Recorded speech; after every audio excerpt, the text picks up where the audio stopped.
Hello, everyone. My name is Rebecca Morton. My pronouns are she, her. I'm the artist and studio manager here at Baltimore Clayworks, and we are thrilled that you all have joined us. I would like to acknowledge that I am joining from my office located on Piscataway and Susquehannock land, currently known as Baltimore, Maryland. It is my pleasure to welcome you to our virtual artist talk given today by Annie Braunschweig. Annie is currently a short-term resident artist. Annie is a multidisciplinary artist from Baltimore, Maryland. They graduated from the Maryland Institute College of Art in 2021 with a dual degree in painting and humanistic studies, then became involved in ceramics as a visiting student at the Community College at Baltimore County.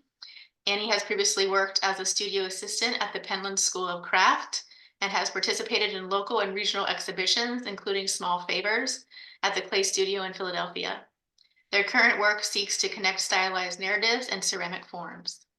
For more information about our artist talks, please visit our virtual library at baltimoreclayworks.org. And tune in next week on Tuesday, October 29th for an artist talk with Larry Allen from 12:30 to 1:30. I will now turn it over to Annie. My name is Annie. I'm currently the short-term resident at Baltimore Clayworks. Before this, I was a long-term work exchange and studio intern. So if you ever see me, please feel free to say hello. Usually I'm running around super late at night, but I'm really excited to kind of be back in the day and around the studio more actively.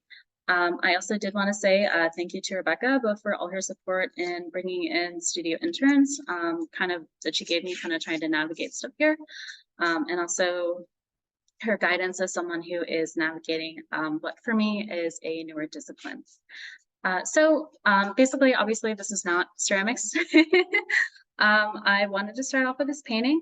This is the last formal painting I did in school, which was in 2021. During the time that I made this painting, there was a hybrid in-person lockdown year due to the effects of COVID. Seniors were the only ones allowed inside the studio spaces provided by the school. And only during the second semester. So what happened is that I wound up making a lot of work at home. I really like this painting. I really like how it came out. But I also really enjoyed making it because during that time of my life, I was finally away from academic pressures.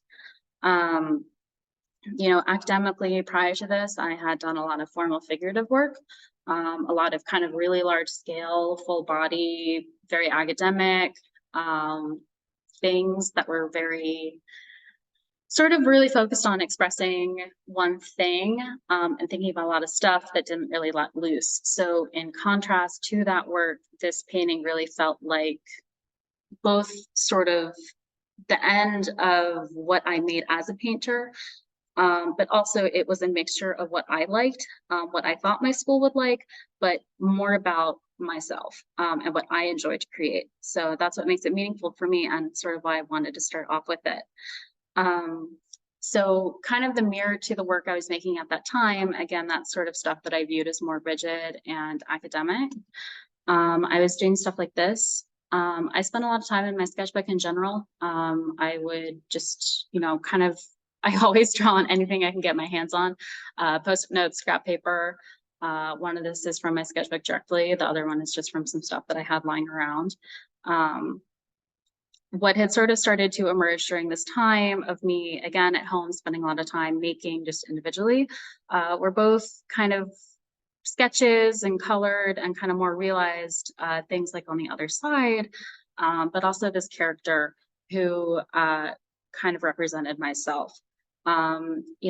Kind of it isn't necessarily me, although we certainly look similar, but it was just kind of a way to sort of represent myself through my work with still having that wiggle room to be like, it could be, sometimes it is, sometimes it isn't. And really starting to push the edges of what I could do with that character, with that style, in something that actually meant a lot for me. I really do like to think about the practices of looking at the self to contextualize significant moments. So that was sort of something that started to drive this emergence of a character. Again, kind of what I've realized is that this is because I'm trying to make sense of myself through art. I'm always asking myself questions, expressing a feeling, and interrogating who I am. Am I a painter? Am I an illustrator? And now, am I a ceramicist?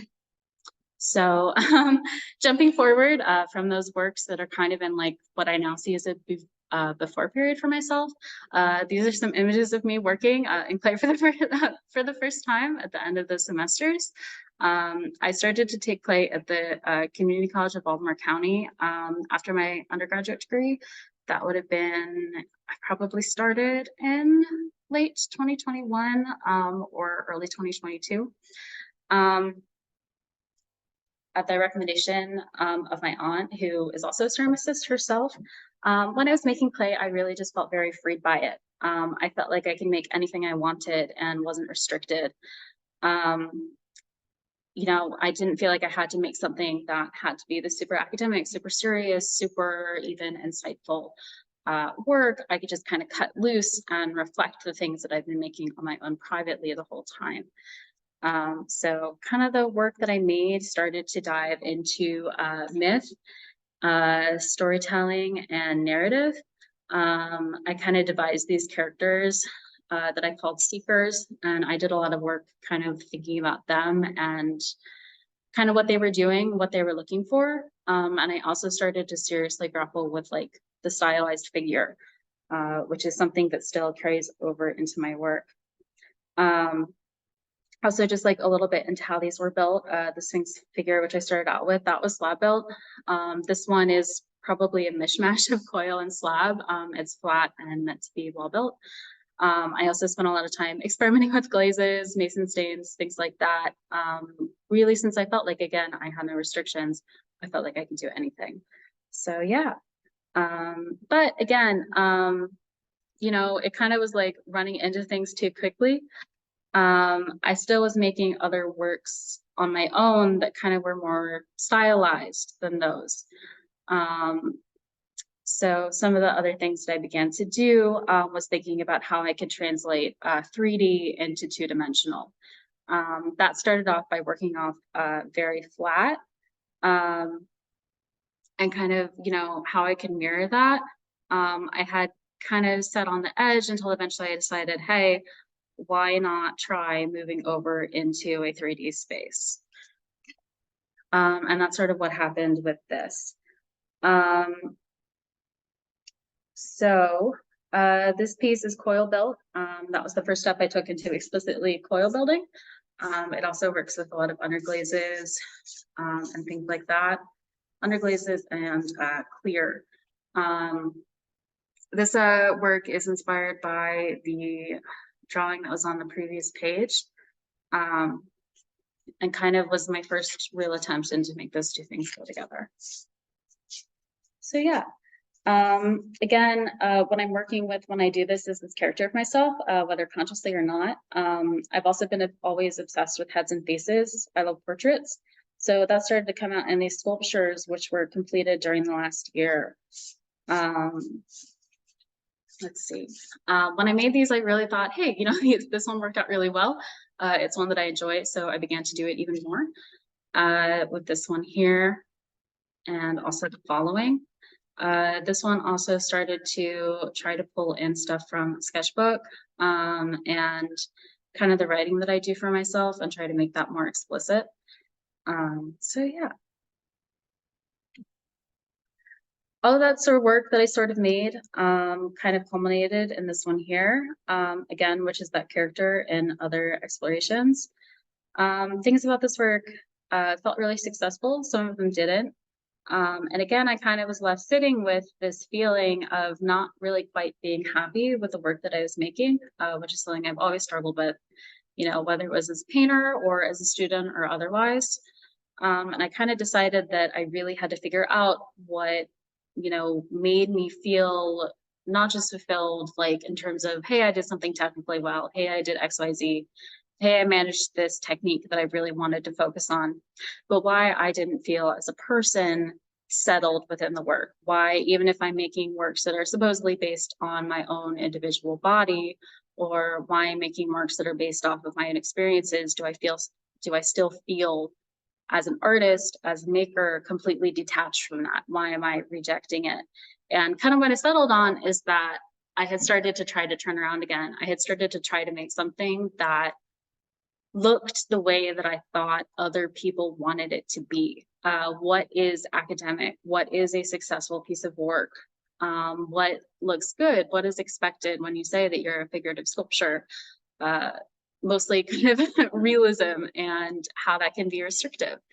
That first piece that I showed prior, that was the other crying head piece. Why did I love it so much? And that was because it managed to connect to the work that I did all the time on my own, which is illustrative and narrative. And these are, they are realistic based. So I decided that I had to kind of cycle back again. And that sort of is what this residency has become about, is trying to make sure that those two things can converge. Another quick little interjection kind of on that point. I wound up going to the Penland School of Craft and was a studio assistant there, which is a really cool experience. I had to get sick and leave early, but it still did a lot for my technique and ability, since we spent that entire time doing nothing but building. That is what kind of has really gotten me in this position of being a coil maker, someone who likes to build with their hands and get in on figurative forms. And again, also had me realize that I didn't have to necessarily stick to realism. I didn't have to feel like I had to tilt back to that in order to meet expectations. So yeah, this is just another one. I was like, I realized ultimately that I had to get more silly with it, get more fun with my work.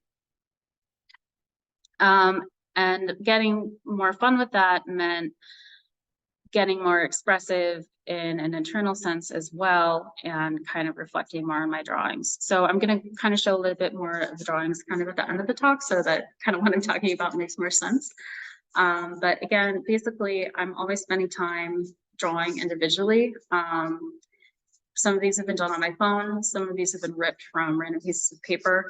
And it's just always what's going on. And for me, the ultimate question has been, how am I going to transfer these into ceramics when they're actually what means the most to me, and what I think carries meaning that I want to go outward? As it says, I just want to do cool things. So that's moving into things like this.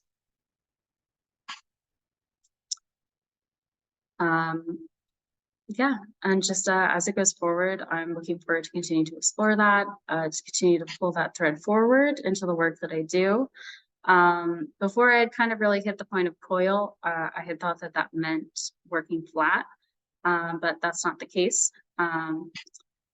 This is some of the work that I have completed over that time period here. Going to start to move forward into glazing, again with that underglaze.